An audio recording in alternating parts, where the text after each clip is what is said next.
All right, fans of music, welcome back. It is Dave, Real Music Observer, me, observing real music in real time for real people just like you, right there, and just like me right here.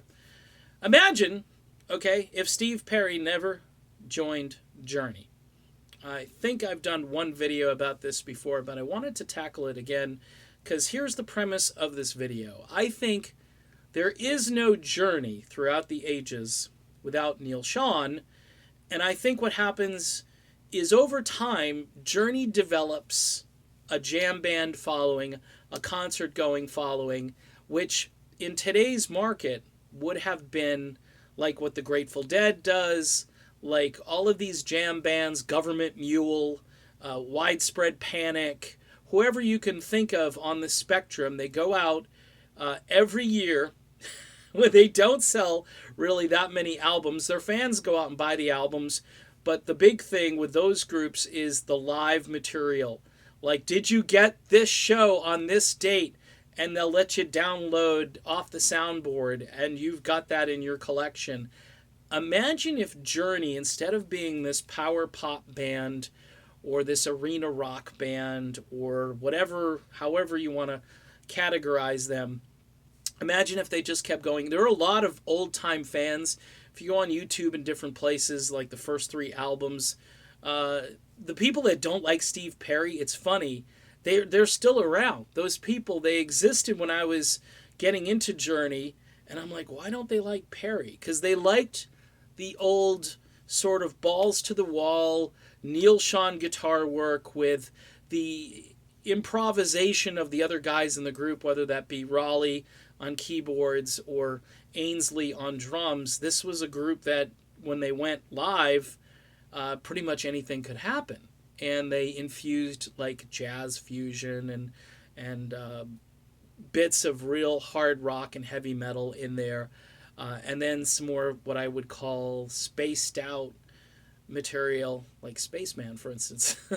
But the point is, they were a very unique band the way they were born. Their incarnation was just, it was a master stroke of genius from Mr. Herbie Herbert. But Herbie wanted to be commercial, and so he brought Perry in, and then, as you know, it's history. But say CBS dropped Journey because they didn't sell any albums, they didn't get Perry into the group, they tried a few more things. Who's to say that Herbie wouldn't get them on another label, I think Herbie would have figured that out. And keeping that band alive through the 80s with Raleigh as your singer, and I think what would have happened is you would have had some radioactivity, probably in the 80s, of a different kind of like what Emerson, Lake and Palmer did, where, yeah, they had rock radio hits. They had 0 top 40 hits. And there were a number of bands that you can list that had just mainstream rock radio songs, but no top 40 hits. The Robert Cray band comes to mind. I mean, there are a ton of bands that just didn't do anything on top 40, and they survived. And today, those that have survived are fetching huge ticket prices. The jam band industry, whether it's like Government Mule or Widespread Panic or whatever else is out there, that Grateful Dead, obviously, and the Dead and Company, every year they go out there and they're playing Fenway Park. And so is Journey. It's a different audience.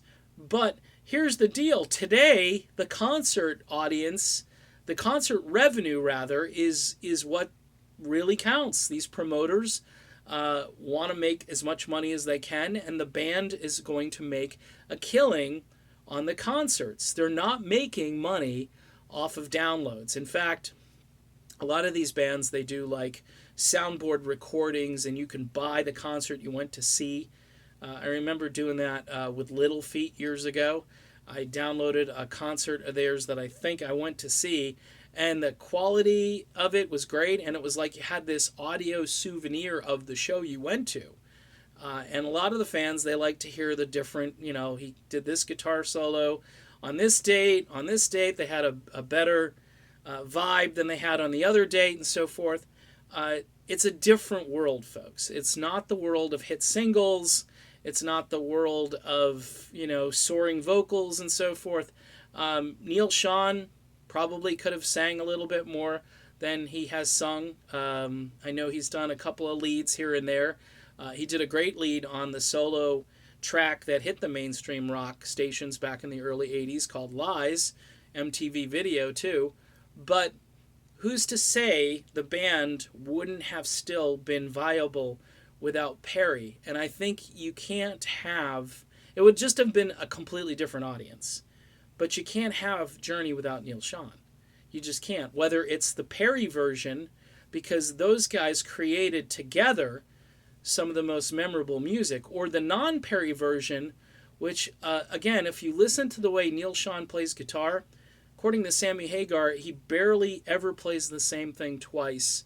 If he starts noodling, he's going to invent something new every time he picks up the guitar. That kind of creativity is the basis for the whole jam band movement, which has become a monster revenue maker out on the road. Just some thoughts.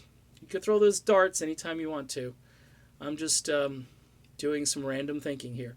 All right, done with this video. Be back soon. See you then.